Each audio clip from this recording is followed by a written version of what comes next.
오늘 말씀은 선지자 모세를 통해서 이스라엘을 향하신 하나님의 궁극적인 목적이 무엇인지를 분명하게 알려주시는 말씀입니다.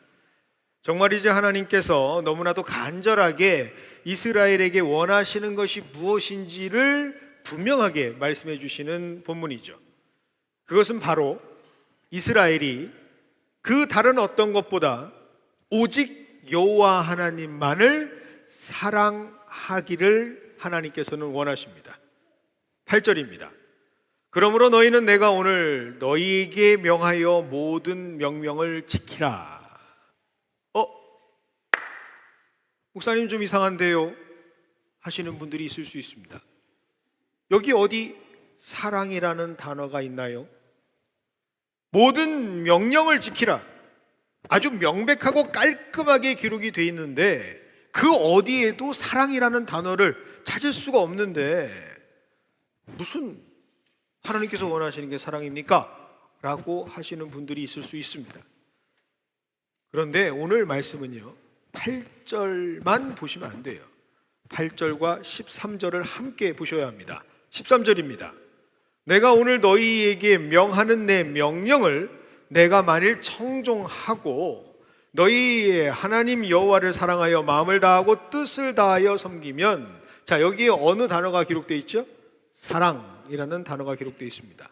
다시 말하면 8절의 내용을 13절에서 다시 한번 extend, 확장해서 그 원하는 진짜 하나님의 말씀이 선포되는 것이죠. 오늘 하나님께서 이스라엘에게 요청하시는 것은 하나님의 단어에 집중하는 것이 아니라 하나님의 뜻과 하나님의 마음에 집중할 때 우리는 하나님이 무엇을 원하시는지를 분명히 볼 수가 있습니다.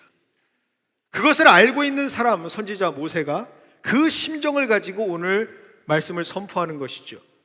명령을 지키라 말씀하신 이유, 명령을 정종하라 라고 하시는 그 이유, 사실 그것이 더 중요합니다.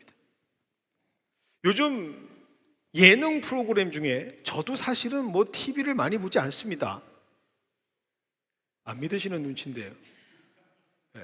그런데 요즘에 자꾸 저에게 뜨는 영상이 하나 있는데 그게 뭐냐면 한국에 오은영 박사님이라는 박사님이 계시대요. 그런데 그분이 이렇게 하는 프로그램들이 자꾸 떠요. 많은 젊은이들이 보고 또 젊은 부부들이 요즘 많이 보는 것 같아요. 그런데 그 내용을 보면 예능인 것처럼 보이지만 아주 중요한 핵심이 그 안에 숨겨져 있습니다. 무엇을 이야기하는 줄 아십니까? 소통에 대한 이야기를 합니다. 그 아이가 왜 그런 일을 하는지, 왜 그런 모습을 보여주는지, 왜 그 사람이 그렇게 화를 내는지, 그 사람이 왜 그런 단어를 자꾸 선택하는지, 그 표면만 보는 게 아니라 그 뒤에 진짜 그의 본질, 그 마음을 봐야 확실하고 건강한 소통이 이루어질 수 있다라는 것을 보여주는 거죠. 같은 원리입니다. 여러분 성경을 보실 때 자꾸 단어에 집중하지 마세요. 그 단어를 사용하고 있는 하나님을 보려고 노력하세요.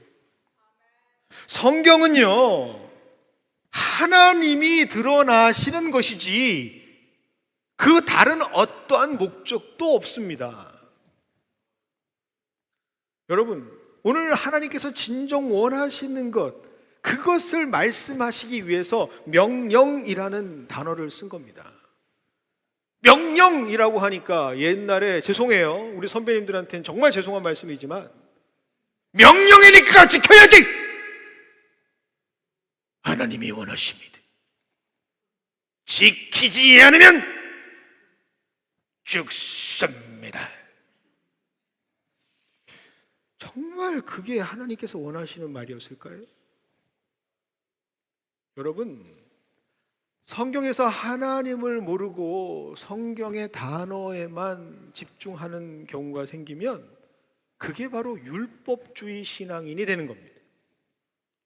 단순히 하나님께서 말씀하셨으니까 지켜야지, 말씀하셨으니까 지켜야지, 그러면 어디에 집중하게 되죠? 지켜야지에 집중하게 되는 거예요. 그런데 그 단어 넘어서 있는 하나님에 집중하게 되면 하나님이 왜 이 말씀을 하셨구나라는 것을 깨닫게 되는 거예요. 그게 복음을 깨닫는 사람의 축복이죠. 여러분, 하나님께서 왜 그런 말씀을 하셨는지, 왜 그런 의도, 왜 어떤 목적, 어떤 마음으로 지금 하나님께서 드러나야 할 말씀이 그 단어 하나 때문에 가리워지는 경우가 너무 많아요. 명령! 여러분, 오해하지 마세요. 이러한 단어에 집중하시면 살아 역사하시는 영동적인 생명의 말씀을 그저 죽어버린 무색무취의 율법적인 말씀으로 받아들일 수 있다는 말입니다. 하나님이 그걸 원하실까요? 하나님은 절대로 원하지 않으십니다. 그래서 오늘 말씀을 통해서 하나님이 무엇을 의미하시는지를 함께 보도록 하겠습니다. 여러분, 모세는요 지금 죽음을 앞에 두고 있습니다. 그래서 많은 성경학자들은 오늘 본문 말씀 신명기를 보면서 그의 유언이다, 그리고 마지막 설교다라고 설명합니다. 그러니 그는 피를 토하는 심정으로 지금 그의 2세들에게, 이스라엘 두 번째 세대들에게 말하고 있는 거죠. 이것만큼은 꼭 기억해야 돼. 다른 거는 잊어도 이것만큼은 반드시 지켜내야 해. 그는 하나님을 사랑하는 마음을 알고 있기에 그렇게 전하는 거죠. 죽어! 안 하기만 해봐. 아주 그냥 국물도 없어. 이런 의미로 오늘 선포하는 것이 아닙니다. 다시 말씀드립니다. 여러분의 시선이 성경 단어에만 고정되면 하나님을 볼 수가 없어요. 그 단어를 넘어서 있는 하나님의 마음, 하나님의 의도, 하나님의 목적을 바라보시는 우리 모두가 되기를 원합니다. 그래야 여러분 하나님을 말씀에서 만날 수 있는 거예요. 여러분, 오늘 성경에 보니까 가장 집중되어야 되는 하나의 말씀이 뭐예요? 마음을 다하여, 뜻을 다하여 하나님을 사랑하라 라는 말씀이에요. 왜일까요? 그것은 바로 모세는 그렇게 마음을 다하여, 힘을 다하여, 모든 것을 다하여 우리를 사랑해 주시는 하나님을 알기 때문입니다. 그래서 그 사랑과 사랑이 만나서 완전한 사랑으로 하나님께 반응되어지는 것이 축복이라는 것을 알고 있기에 지금 모세는 그 안타까운 심정으로 이세들에게 말하고 있는 거죠. 여러분, 율법의 완성은 누구라 하셨죠? 대답해도 괜찮습니다. 대답한다고 뭐 경찰이 오고 이러지 않아요. 여러분 한번 말씀해 보세요. 율법의 완성은 누구라 하셨죠? 그렇죠, 예수님이세요. 자, 그러면 여러분 이제 우리 교회 연합장로교회 정도 되면 이 정도 수준이 되셔야 돼요. 율법이라고 했던 것이 완성이 누가 된다고요? 예수라 그랬죠. 그러면 구약에 있었던 모든 구원에 대한 말씀들, 하나님의 뜻은 어디서 찾아야 되죠? 예수님에게 찾아야 돼요. 오늘 말씀 요한복음 15장 12절을 보겠습니다. 15장 12절은 이렇게 기록되어 있죠. 내 계명은 곧 내가 너희를 사랑한 것 같이 너희도 서로 사랑하라 하는 이것이라. 자, 여기에서 여러분 어디에 집중하실 거예요? 오늘 본문 보니까 뭐예요? 계명이라고 되어 있어요. 이 계명은요, 신약의 계명은 오히려 더 강한 느낌이에요. 그렇죠? 구약 오늘 말씀에 뭐죠? 명령과 거의 같은 맥락입니다. 무조건 지켜야 되는 것이죠. 그런데 예수님께서 무조건 지켜야 한다라는 것을 강조하시려고 이 말씀하셨을까요? 여러분, 오늘 요한복음 15장 12절에 가장 중요한 핵심을 품고 있는 말씀이 뭡니까? 서로 사랑하라예요? 내가 너희를 사랑한 것 같이, 너희가 내가 얼마나 너희를 사랑하고 있는지를 알기를 원한다라는 말씀이에요. 내가 모든 것을 희생하면서 모멸과 멸시와 천대를 다 견뎌가면서 너희를 사랑한 것을 알아야 그 사랑으로 서로 사랑할 수 있어 라는 뜻이에요. 그걸 모르면 서로 사랑하라라는 것은 구호가 되고 서로 사랑하라는 것은 그저 흘러 지나가는 율법이 될 뿐이야. 그리고 그것을 알았다면 그렇게 행하기를 원한다라는 하나님의 마음이 적혀져 있는 하나님의 말씀입니다. 계명이니까, 명령이니까 여러분 반드시 지켜야 합니다. 여러분 옆에 사람 사랑 못하고 있지요? 문제예요. 이게 아니에요. 우리 몇 년 전에 교회 표어가 뭐였습니까? 서로 사랑하라 아니었어요? 그래서 우리 사랑해요? 하나님도 모르니까, 하나님의 진짜 말씀을 모르니까, 하나님의 참뜻을 모르니까 열심과 노력으로 해보려고는 하죠. 안 된다고요. 그런데 하나님을 알면, 진짜 하나님의 뜻을 알면, 진짜 예수를 만나면 사랑해야 하는 것이 보이는 게 아니라 사랑 주신 게 보이는 거예요. 그래서 오늘 말씀을 보면서 명령에 집중하면 안 돼요. 왜 하나님께서 이 말씀을 하시느냐가 더 중요한 거죠. 바로 하나님께서 우리를 향해 마음을 다하고 뜻을 다해서 사랑해 주신다라고 하는 말씀입니다. 이것을 알아야 오늘 본문에서 왜 모세가 그렇게 땅에 대한 이야기를 하는지 알게 됩니다.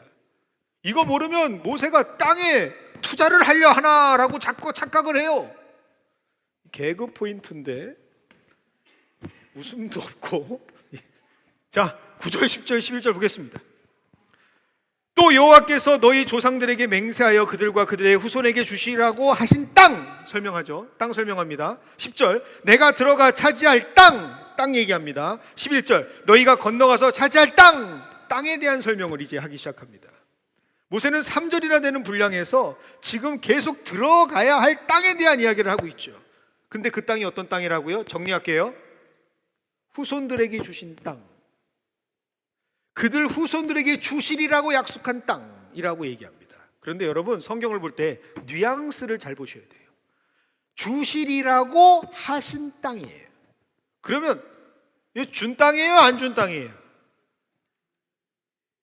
한국말인데 이해가 잘 안 되시죠? 주시리라고 하신 땅, 준 땅이에요? 아니에요?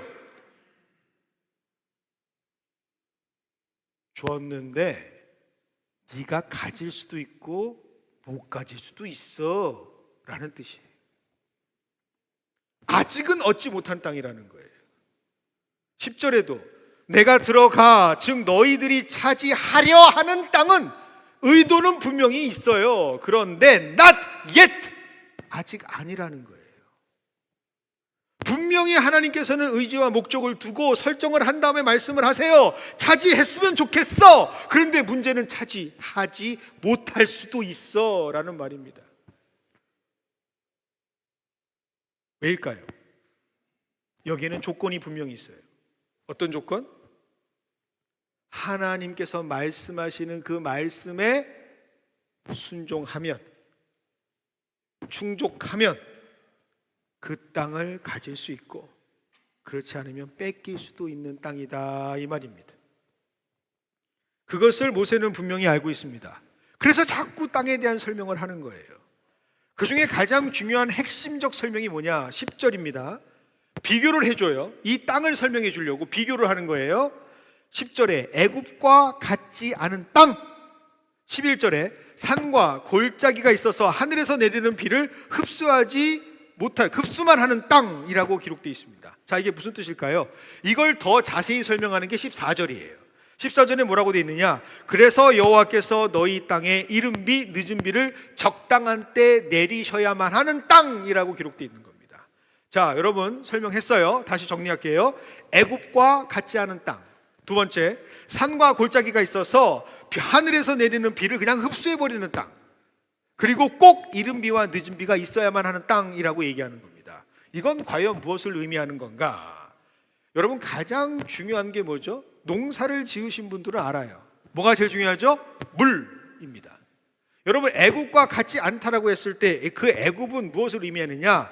나일강을 의미해요. 항상 강이 있으니까 어때요? 계속해서 농사를 할 수 있어요. 그런데 이와는 반대로 가나안 땅은 물이 없는 땅이다, 이 말입니다. 그리고 그 땅이 어떤 땅이냐? 물을 머금고 있는 땅이 아니에요. 물이 다 빠져나가는 땅이다, 이 말이에요. 그러니까 계속해서 물을 저장할 수도 없는 땅이란 말입니다. 이건 뭘 얘기할까요?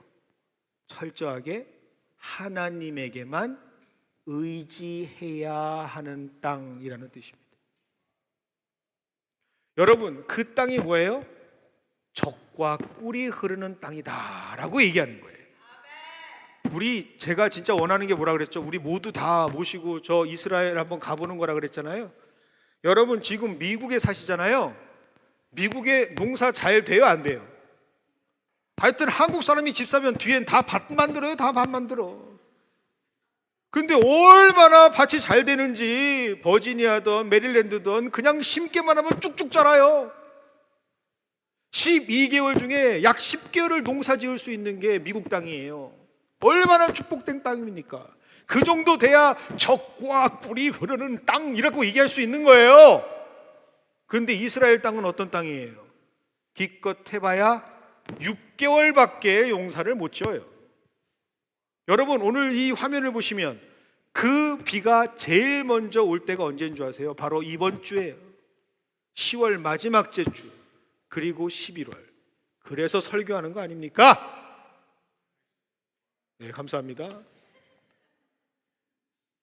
이때 비가 와야 씨를 심어요.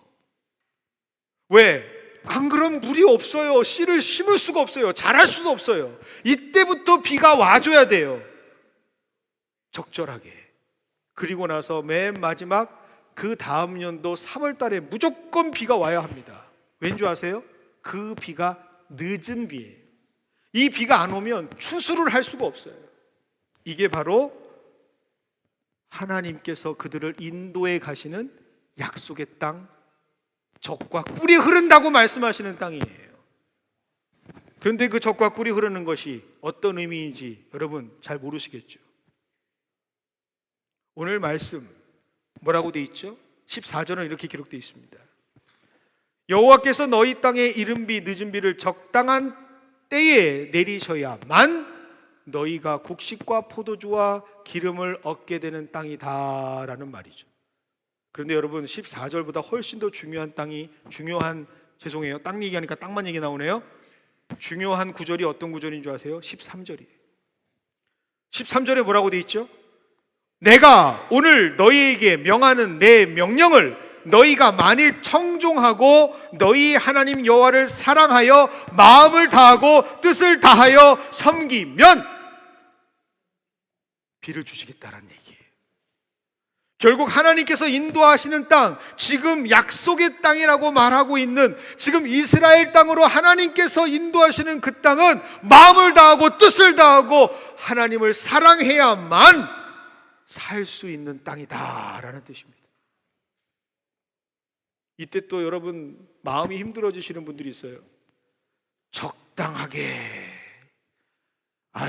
이왕 줄 거면 풍성하게, 차고 넘치게, 이런 단어를 쓰시면 좋았을 것을. 근데 여러분 정말 모르셔서 하시는 말이에요.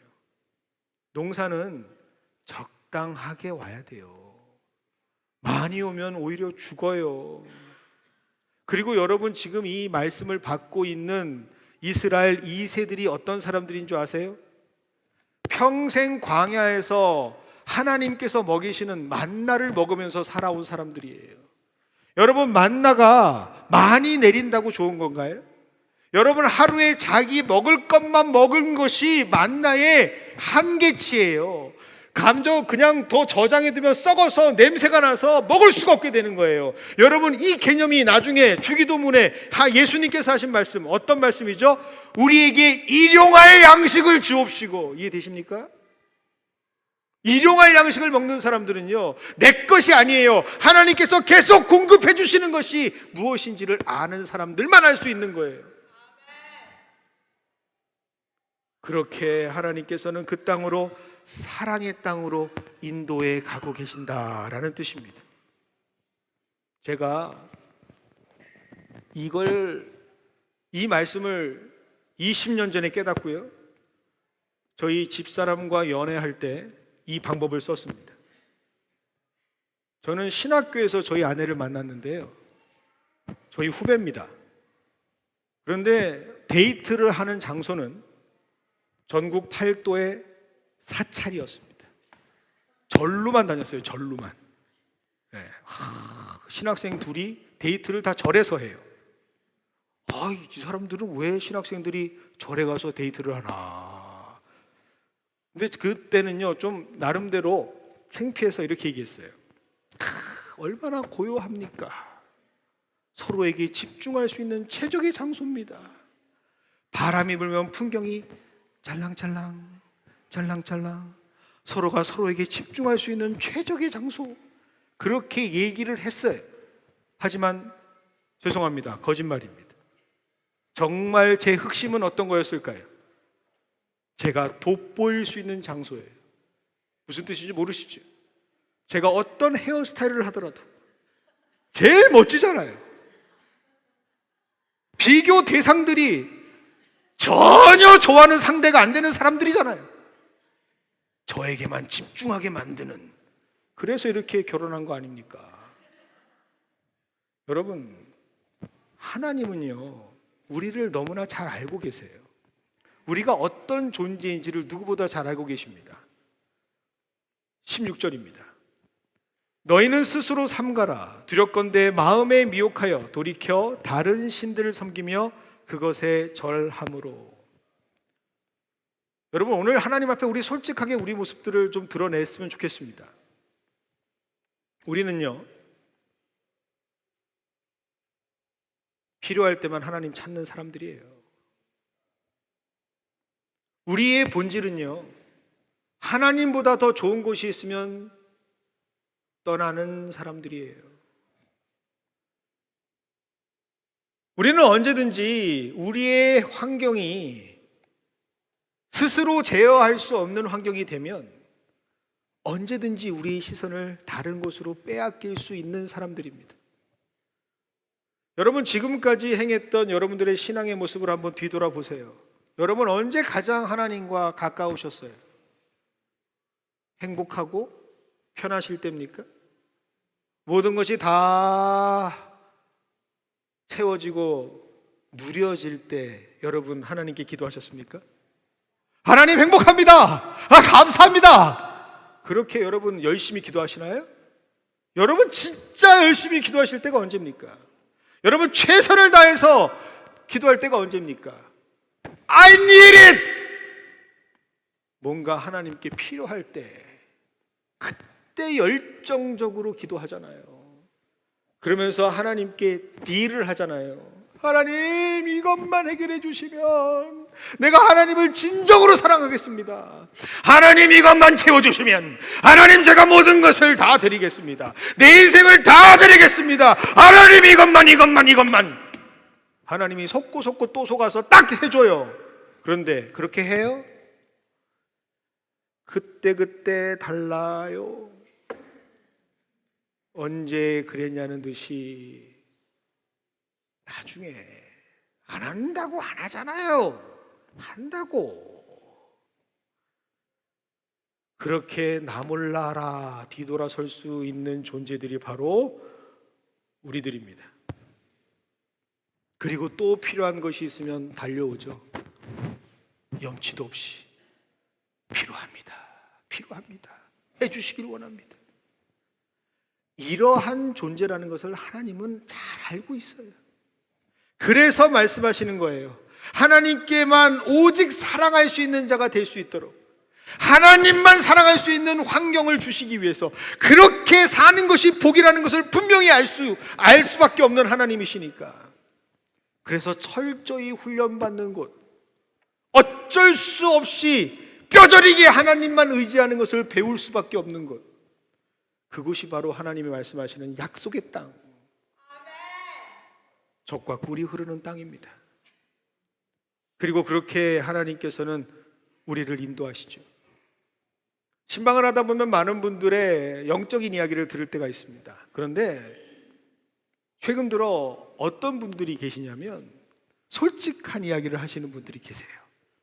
목사님, 사실은 저 미국 안 왔으면요 예수 안 믿었습니다. 제가 미국 와서야 예수 믿는 겁니다. 이렇게 힘들고 이렇게 어렵고 기도할 수밖에 없는 상황이니까 제가 예수 믿는 거예요. 저 한국에 있었으면 이 사람 믿고 저 사람 믿고 내 백 믿고 내 가족 믿고 예수 안 믿었을 거예요. 그런데 하나님께서 강권적으로 나를 이끄셔서 여기에 예수 믿을 수밖에 없는 곳에 나를 세우셨습니다. 그래서 얼마나 미국이 축복된 땅인지 몰라요 라고 말씀하시는 분들이 있습니다. 여러분, 저도 솔직히 그래서 화답하는 마음으로 말씀드릴게요. 여러분, 가장 좋은 교회, 목회하기 너무 좋은 교회가 어느 교회일까요? 최고의 교회 어딜까요? 사례를 많이 주는 교회? 문만 열리면 사람들이 막 매주마다 막 새가족 그런 교회? 손 하나 까딱 안 하는데 사람들이 다 알아서 하는 교회? 그게 가장 목회하기 좋은 교회일까요? 제가 오늘 말씀을 준비하면서 새벽에 가슴을 치면서 하나님께 감사했어요. 여러분, 목회자가 가장 좋은 목회지는 하나님만 바라볼 수 있는 곳입니다. 하나님만 의지할 수 있는 곳. 그래서 그 하나님의 사랑을 누구보다 깨달아 그 사랑을 나눌 수 있는 곳이 가장 좋은 교회예요. 그 교회가 바로 우리 교회입니다. 얼마나 축복된 삶인지 몰라요. 이런 고백을 날마다 선포하는 저와 여러분이 되기를 원합니다. 왜요? 그래야만 하나님께서 진정으로 우리에게 주실, 하나님의 정말 우리에게 허락하실 진짜 선물을 가질 수가 있습니다. 그것이 무엇이냐? 오늘 읽지는 않았지만 제가 읽어드리겠습니다. 신명기 11장 22절부터 25절까지의 말씀입니다. 너희가 만일 내가 너희에게 명하는 이 모든 명령을 잘 지켜 행하여 너희의 하나님 여호와를 사랑하고 그의 모든 도를 행하여 그에게 의지하면 여호와께서 그 모든 나라 백성을 너희 앞에서 다 쫓아내실 것이라. 너희가 너희보다 강대한 나라들을 차지할 것인즉 너희의 발바닥으로 밟는 곳은 다 너희의 소유가 되리니. 25절입니다. 너희의 하나님 여호와께서 너희에게 말씀하신 대로 너희가 밟는 모든 땅 너희에게 사람들에게 너희를 두려워하고 무서워하게 하시리니 너희를 능히 당할 사람이 없으리라. 여러분, 이걸 최종적으로 하나님께서는 우리에게 주시기 원하시는 거예요. 그것이 바로 하나님께서 우리에게 계획하시고 준비해 놓으신 믿음의 원리고 신앙의 원리라는 사실을 꼭 깨달으십시오. 저희가 어제 8분의 피택자를 고사를 치르고 면접을 했습니다. 여러분, 안수 고사라 그래가지고 30문항을 딱 보여드렸어요. 그런데 정말 8분이요 우수한 성적으로 다 통과를 하셨습니다. 할렐루야. 예, 저 나름대로는 사실 기도 많이 했습니다. 떨어지면 안 되는데. 그런데 마지막 마지노선까지 딱 한 명이 패스를 딱 하더라고요. 그리고 나서 면접을 하는데, 여러분 보통 면접이라고 하면 어때요? 잘했나 못했나, 떨어뜨릴까 붙일까, 그렇게 보는 시간이 면접이거든요. 그런데 제가 지금까지 목회하면서 가장 은혜로운 면접의 시간이었어요. 왜냐하면 지금까지 살아왔던 하나님과의 삶을 나누는 시간이었거든요. 그 중에 다 다는 할 수 없고 몇몇 집사님들의 예만 함께 나누겠습니다. 그 집사님의 말씀이 여전히 감동이 돼요. 어떤 말씀을 하시느냐? 솔직한 자기 이야기를 합니다. 저요? 솔직히 신앙생활 열심히 한다고 생각했고요. 저 나름대로 잘한다고 생각했습니다. 그런데 그 신앙 모습을 지금 보니까 다 제 마음대로 했어요. 다 내 성깔대로 하고요. 절대로 억울한 건 못 참아서 쫓아가서 이게 맞는 거 아니냐, 이렇게 하면 안 되는 거 아니냐, 그래야 직성이 풀리고 내 신념대로 그렇게 신앙생활했습니다. 그런데 점점 그것이 하나님이 원하는 모습이 아니라는 것을 알게 됩니다. 언제부턴가 하나님의 말씀대로 때가 있으려니 하고 억울해도 참고 침묵하고 기도하는 나를 발견합니다. 우리 교인들 다 알아요. 내가 얼마나 거시기한 사람인 거. 근데 그것보다 더 하나님께서 나를 바꿔주시기를 원한다라는 마음이 내게 있습니다. 그래서 제가 염치 없지만 이 피택을 받고 안수를 준비하고 있습니다 라고 얘기해요. 하나님이 자기를 빚어간다라는 고백, 얼마나 귀한, 그 누구에게도 말하지 못하지만 저 육체의 연약함이 있습니다. 정말 처해진 상황에서는 받으면 안 돼요. 어떻게 이런 상태로 내가 안수 집사가 될 수 있을까? 어떻게 주의를 한다고 할 수 있을까? 안 돼요. 능력이 없어요. 지금 나 하나 몸도 감당하기가 어려워요. 그런데 그럴수록 하나님께서 마음 주십니다. 순종할 수 있는 마음. 이때가 아니면 하나님의 그 사랑을 받을 수 없다라고 하는 강한 마음. 그래서 내가 준비돼서가 아니라 하나님을 의지하고 믿으면서 이 귀한 부르심에 응답하기를 원합니다. 그런 고백을 해주시는데 마음속으로 다 울고 있어요. 그 고백을 하시는 그 고백을 듣고 합격, 불합격을 이야기해야 할 장로님들이 뭐라고 말씀하시느냐? 자기 고백을 내어놓으시는 거예요. 나도 그랬던 사람이다. 나도 정말 하나님 앞에서 할 수 없는, 정말 하나님 앞에 솔직하게 이게 불가능했던 사람이야. 그런데 어느 순간 하나님께서 그것이 가능한 사람으로 만들어 가시는 그 은혜 가운데에 내가 부족하지만 이 직분을 감당하고 있습니다. 그런 이야기를 함께 나누는데요, 우리 교회를 정말 하나님께서는 사랑하시는구나 뿌듯했습니다. 여러분, 그렇게 하나님만 사랑할 수 있는 사람들, 마음을 다하고 힘을 다하고 하나님을 의지하면서 정말 하나님의 사랑을 깨달아서 감격해서 완전한 하나님의 사랑을 할 수 있는 사람들, 그러한 사람들이 바로 우리 교회, 우리 성도들이 되기를 소망합니다. 그렇게 될 때 하나님께서는 눈을 열게 하시고 진짜 하나님이 원하시는 그 땅을 보게 하십니다. 그것이 바로 12절입니다. 그 땅은 내 하나님 여호와께서 돌보아 주시는 땅이라. 연초부터 연말까지 내 하나님 여호와의 눈이 항상 그 위에 있느니라. 아멘. 여러분, 우리의 삶은 하나님께서 우리를 돌봐주시는 삶입니다.